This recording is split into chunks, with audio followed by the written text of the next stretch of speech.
एक बार एक बूढ़ी माँ को उसके बेटे ने एक वृद्ध आश्रम में ले जाकर छोड़ा। इस माँ का ये वही इकलौता बेटा था जिसके लिए इस माँ ने जीवन भर संघर्ष किया। इस बेटे के लिए वो सब कुछ किया जो एक माँ को करना चाहिए या माँ कर सकती हैं, और आज भी अपने बेटे को किसी भी तरह की परेशानी ना हो इसलिए आश्रम में रहने के लिए भी तैयार हो गई।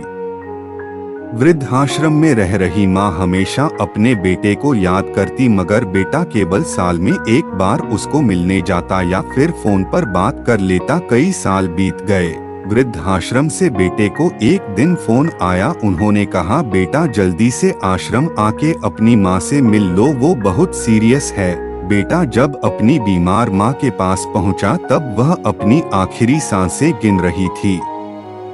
बेटे ने अपनी माँ से उसकी आखिरी इच्छा पूछते हुए कहा, माँ मैं तुम्हारे लिए क्या कर सकता हूँ बताओ। माँ ने कहा, बेटा इस आश्रम में गर्मी और मच्छर बहुत ज्यादा है, यहाँ पर कुछ पंखे लगवा देना। फ्रीज ना होने की वजह से यहाँ पर हम बूढ़ों को कई बार भूखे पेट ही सोना पड़ता है, क्योंकि किसी ने दिया हुआ खाना खराब होने से नहीं बचा पाते।